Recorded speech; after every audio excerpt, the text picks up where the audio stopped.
I think it's safe to say that UFC heavyweight contender Derrick Lewis doesn't care much for Daniel Cormier's recent comments.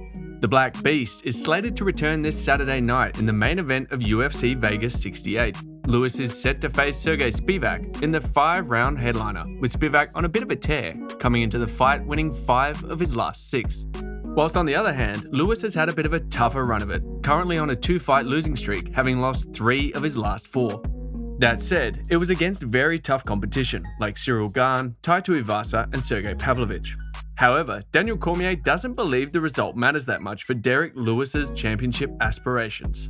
During a recent edition of DC and RC, the UFC commentator picked his former opponent to win. However, Cormier also stated that he believes Lewis's days in the top 5 are over.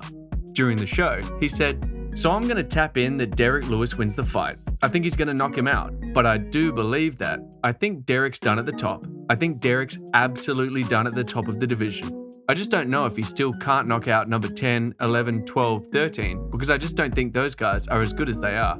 Well, it apparently didn't go over well with the Black Beast. During a recent media scrum, Lewis responded to Cormier's comments by saying, "I guess people feel like my work ethic isn't there.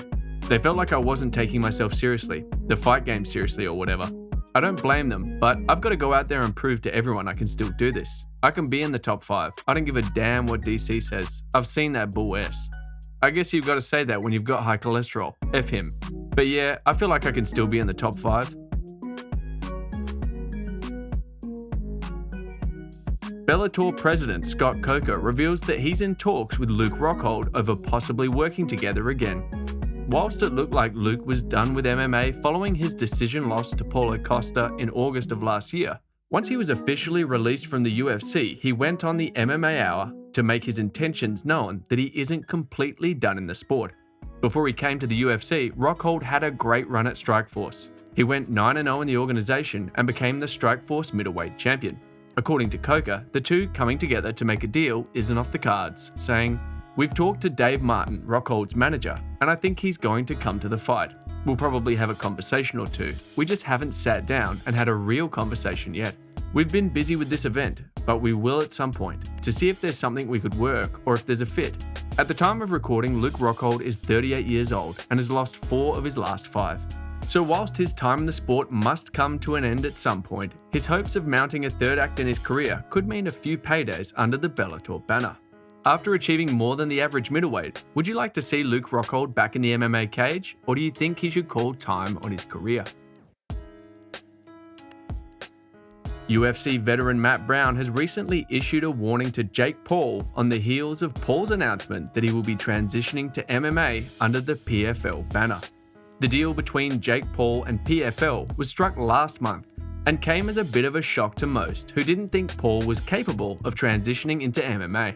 Whilst his MMA debut is yet to be announced, Paul has no plans to stop his boxing career and will step in to fight Tommy Fury on February 26 in Saudi Arabia.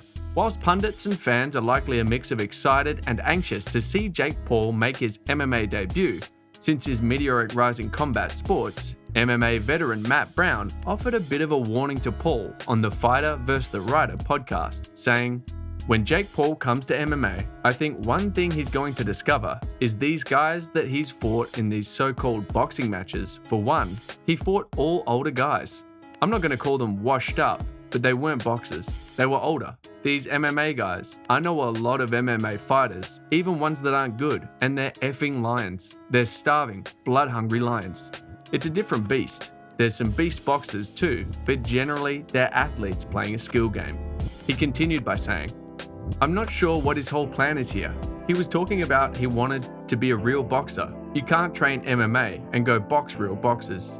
You're going up against guys that are only working their hands in boxing 6-8 hours a day versus guys, if you're training MMA, you've got to do jiu-jitsu, you've got to do wrestling, you've got to do the clinch, you've got to do kickboxing, and then you've got to do some boxing. The sports are very, very different."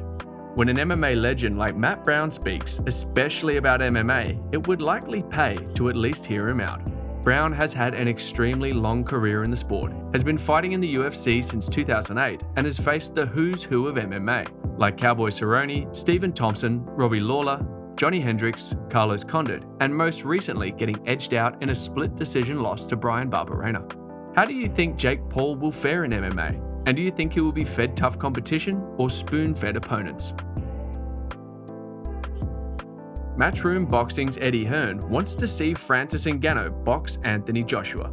The promoter recently went on the MMA Hour and, amongst other things, discussed the potential matchup between Joshua and Ngannou, saying, "I think he's an outstanding man. I always talk too much, and I don't want to talk too much about what was said. I'm fascinated by people who have almost self-educated themselves to a point where you can have a conversation with a fighter or an athlete themselves, more productive than with an agent or a manager.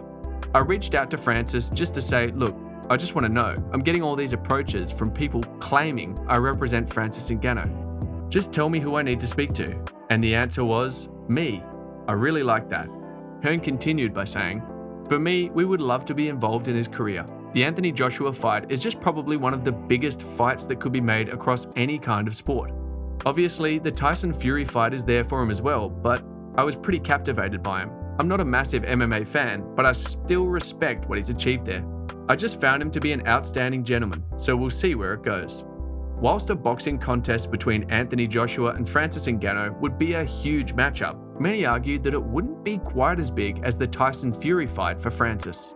However, given that Fury is tied up, setting up a fight with Alexander Usyk, the Joshua fight being more readily available might be able to sway the Predator into signing on the dotted line for that fight. Who do you want to see Francis fight following his exit from the UFC? Would you rather see him compete in MMA again under a different banner, or go through with his dreams of stepping into the boxing ring? That's all the MMA and UFC news for today. Thanks for watching Undisputed MMA. Be sure to like and subscribe, as it really helps me grow the channel and put more man hours in. If there's something you'd like me to cover, let me know in the comments, and be sure to hit the notification bell to get the latest in MMA and UFC news.